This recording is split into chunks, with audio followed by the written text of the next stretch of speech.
This podcast is rated E for everyone. Hello, everyone, and welcome back to another episode of Nifty Ninty. I, as always, am your host, Matt Tuna Turner, and for those of you keeping score, this is episode 18. I've got another really great show for you guys this week. I can't believe it's the end of 2018 already. It feels like 2018 has just begun, but a new year means new opportunities. And a whole bunch of new games. Let's not forget about that. Speaking of new games, why don't we get into this week's new releases? First up, I want to apologize, as I mentioned in last week's episode, that the new Super Mario Bros. U Switch remake was coming out this week. I was wrong. My bad. I'm sorry. These things happen. I'm human. Come on, give me a break. It's actually coming out sometime in the next 2 weeks, early 2019. So, hopefully we can all get through Smash by then. There are no major packaged releases this week. Again, we are all enjoying Smash for the holidays. We all like a little Smash during the holidays. There are, however, a bunch of indie releases, so why don't we run down that list?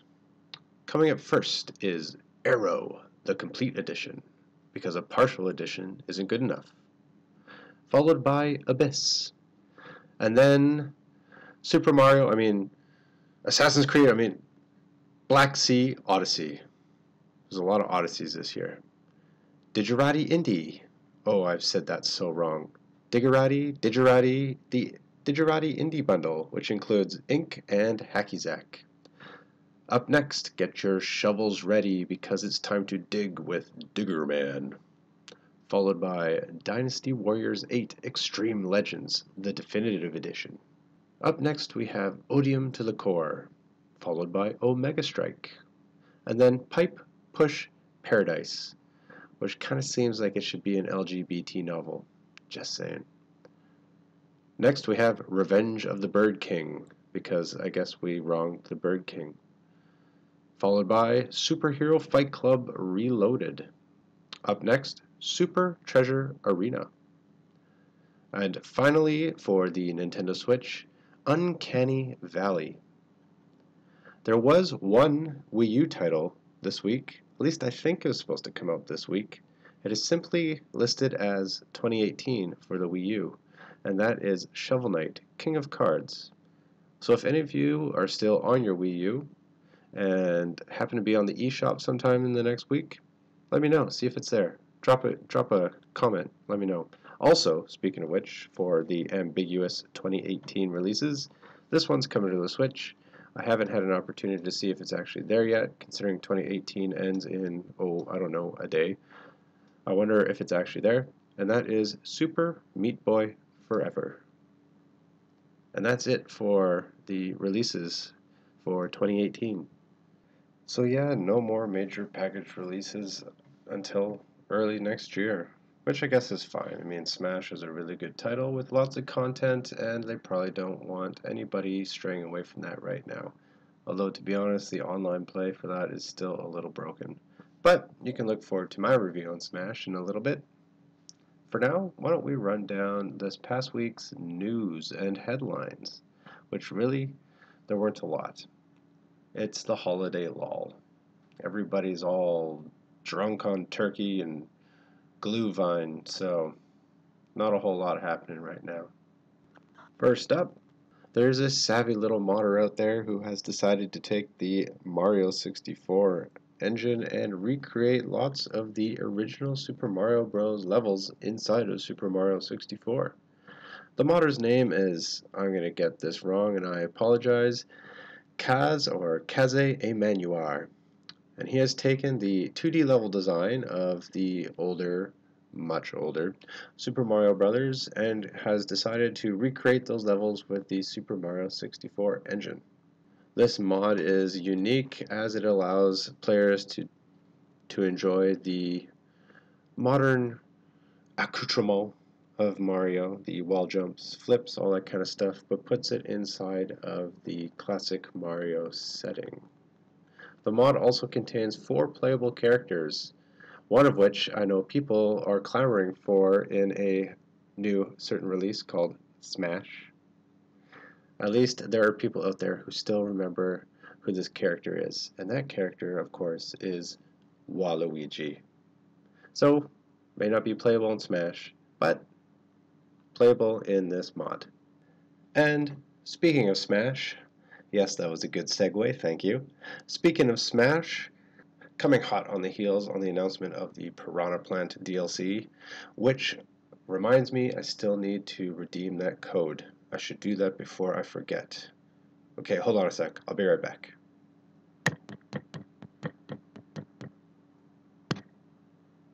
Okay, got it. Okay. Woo! All safe. All safe there, folks. Coming on, hot on the heels of that announcement of the Piranha Plant DLC, which I know some people are just dying to play as, we are going to be getting the first character, a non-Nintendo character. Joker from Persona 5 is going to be joining the Super Smash Bros. Ultimate roster. And I know there are a lot of fans who are very, very excited about this.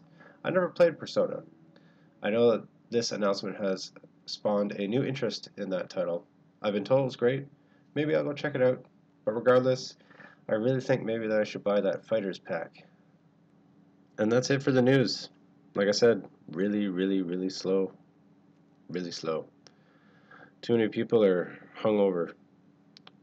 I don't mean that like they've been drinking too much, just it's been a long year. Lots of stuff has happened in this year, like a lot. Speaking of which, I'm getting good at these segues. Speaking of which, at this time I would usually be doing a game review. However, as it is the end of the year, I thought maybe it'd be fun to take a look back at Nintendo's 2018. Their games, their successes, their missteps, their straight up failures, that kind of thing. Nintendo's 2018 certainly wasn't all that bad. It wasn't as good as some of its competitors, although it was better than some, but it wasn't as good as its launch year. 2017 was a banner year for the Big N and the Nintendo Switch in general. Not only was it its launch year, but we also got a new Zelda and a new Mario, both critically acclaimed. Nintendo's 2018 was mostly bolstered by third-party and indie developers. There were a few, notable first-party releases, but for the most part, it was the indie darlings and third-party that really carried the weight for Nintendo Switch's second year in existence. Not only that, but a good slew of Wii U ports. Kicking off the year in January, we had the wonderful indie game Celeste. Followed by, well, like I mentioned, a Wii U port in February, the Bayonetta 1 and 2 bundle, as well as another notable indie release called Into the Breach. In March, we got the Nintendo Switch's first-party release that wasn't a port. It was a brand new Kirby game called Star Allies, which wasn't exactly the best Kirby game that could have been. Planet Robobato was Planet Robobato Robobot? Planet Robobot was probably a better game than Kirby Star Allies. However, they did release a bunch of updates through the course of the year that made Star Allies a little bit better. In April, Nintendo did something very typically Nintendo. They released a brand new toy where you make things, you combined software, hardware with cardboard. Nintendo Labo was released April 20th in fact. Nintendo Labo marked a return to the toy-making roots that Nintendo came from. It seamlessly integrated the Nintendo Switch hardware with cardboard cutouts. There were a few, you got the variety pack, and then there was also another pack you could buy as well. We haven't seen too many updates in the form of Labo, but I know that Nintendo had a bit of a hit on their hands. A lot of people really enjoyed creating all these wonderful things, pianos, steering wheels, fishing rods, a wearable robot suit, which was actually looked pretty cool. I think maybe the coolest of the bunch. but they haven't really done a whole lot with it. Of course, also once you've built it all, what do you do with it? Moving on to May, this is where we start to see a few of the Wii U ports coming. We got the wonderful Wii U Tropical Thunder Donkey Kong Country. Sorry, not Tropical Thunder. Tropical Freeze Donkey Kong Country sequel with the Funky Kong mode update, which made a very hard game a little more palatable, and I hear is actually a lot of fun to play on the Switch. We also got a Wii U port, Hyrule Warriors, the final definitive edition. It's kind of like Mario Kart 8 from the year before. And in June, another Wii U port, Captain Toad's Treasure Tracker. Again, these all came with some kind of Switch updates. Donkey Kong Country had the Funky Kong mode. Hyrule Warriors included all the DLC, as well as some Breath of the Wild content, and Treasure Tracker included some Super Mario Odyssey puzzles. In terms of new content, in June, Mario Tennis Aces came out, which was at the beginning not a bad game. The beta test performed quite well, and online was pretty stable, and they've been able to continually update it with new game modes as well as new playable characters, and all of it for free. And speaking of expansions, this one paid. Also in June, the Splatoon 2 Octo expansion came, which was a single-player campaign, which looked like a lot of fun. I thought it was a little bit pricey when it came out, but I've been told it's worth the price of admission. Lots of really good puzzles and a really cool story expanding on the lore of Splatoon. We also got Sushi Striker, which came out for both the Switch and the 3DS in June. I know that I played it on the Switch. However, I think that because it is pretty touch control sensitive, or not sensitive, sorry, heavy, I think that that would be a game better suited for the 3DS. However, kudos for trying on the Nintendo Switch. And also in June, another indie game, Hollow Knight. July wasn't exactly the busiest of months. In fact, Nintendo's summer was a little slow. It was pretty front-loaded for May, June. But with July, we got the release of a wonderful JRPG, a definite throwback to the 16-bit era, Octopath Traveler.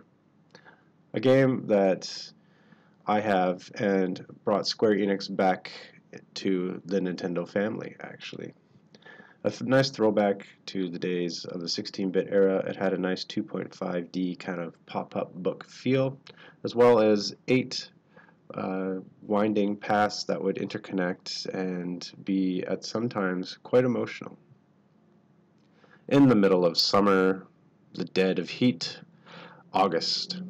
Not a lot in August. The two biggest releases would probably be The Messenger and Dead Cells. Again, two indie titles. So, as you can see, there is a definite pattern here of indie titles, Wii U ports that have so far carried Nintendo through the course of the year. The games are excellent. These are all worth owning. But as we head into fall, you start to wonder, oh, where's the first party titles? And at this point, we kind of already knew that there was no new Zelda or Mario coming. But what we did get in September was the Nintendo Switch Online service, which was met with mixed reviews. For $20, it's worth it, and that's a year, not a month. For $20, it's worth it, sure. But to be playing Splatoon and Mario Kart and all that stuff for free up until that point, and then to all of a sudden be paywalled, kind of lame. I understand why they did it, and it did come with two wonderful treats in the form of the NES classic games, which I guess replaces, for lack of a better term, Virtual Console now, as well as we finally get cloud saves on our Nintendo Switch. So Switch Online in that regards was worth it, although those are kind of things that, especially the cloud save, should have been there since day one, but it wasn't. That's okay. But is it the best service? No. There's no voice chat. You have to use that phone app, which, is it the end of the world? No. But for $20, you definitely get what you pay for. Is it the best? No. Xbox Live is still far and away the best online service ever, but mind you, that's $60 a year instead of 20 US dollars. Also in September, we got another couple indie titles, Hyper Light Drifter as well as Undertale. I know Undertale is one of the top titles on the Nintendo Switch of all time. Followed up in October, and this is where the heavy hitters start to come out. In October, we got a first-party game, literally, Super Mario Party came to the Nintendo Switch, which was a nice return to its roots, a good party game, and took full advantage of the Switch Online service. A low point in October, however, was Go Vacation, a game that, okay, casual. They're trying to capture some of the Wii Music and Wii Sports type of crowd that they had a few years ago. But to cap off October, we also had Dark Souls Remastered to come to the Switch, which was pretty awesome. And then in November, right in time for Black Friday, we got a brand new Pokemon game called Pokemon Let's Go Pikachu and Let's Go Eevee. Brand new in the sense that it is a remake of Pokemon Yellow, but it has the modern accoutrement that you expect from video games these days, as well as Pokemon Go integration. Also in November, a game that was dear to my heart, Diablo 3, the Eternal Edition, which included all the DLC and campaign from its PC cousin. And to cap off the year for Nintendo, of course, the game that we are probably all playing right now, Super Smash Bros. Ultimate. Sadly, though, the online for Super Smash Bros. Is kind of broken and not exactly playable. I know I've had some troubles with lag spikes and even connecting to battles. So as I mentioned at the top of this little segment, Nintendo's 2018, it wasn't bad. It wasn't as good as its 2017, but thankfully they have good partnerships with indie developers and also some third-party developers that really helped carry the Switch through its second year in the market, which is very positive going forward into 2019 and even beyond. The fact that we're getting a Doom game day and date with Xbox, PlayStation, as well as PC on the Nintendo Switch is pretty positive. And next year, we see the return of some other heavy hitters like Yoshi. We have a Wii U port, as well as Metroid Prime, hopefully coming out next year. And I have a feeling next year's biggest game is going to be that brand new Pokemon RPG that was announced at the Switch launch E3 presser in 2017. So lots to look forward to for us Nintendo Switch owners. The 3DS didn't really see a whole lot this year. Most notably would be Sushi Strikers, as well as the Luigi's Mansion remake that came to the 3DS. There was not a whole lot for 3DS owners, but otherwise, all in all, I would probably say that Nintendo's Switch probably gets a B+ or maybe even an A- for 2018. Well, that's it for another episode of Nifty Ninty. This will cap off 2018. Looking forward to 2019. I hope you guys are too. I wish you all a very happy and healthy New Year's. Everybody be safe out there. We don't want to have any accidents or possibly worse. If you like this sort of content, please do remember to subscribe and hit the little bell for notifications. You can also find me on Twitter at TunaEnt_official. That's the number 2 NAENT_official. I'm also on Patreon. You can also find me now on iTunes. this podcast as well as my Xbox podcast. There will be game reviews coming in 2019 as well as some other content, so please do look forward to that. And as always, stay happy, stay healthy, stay nifty. Hello? Is this thing on?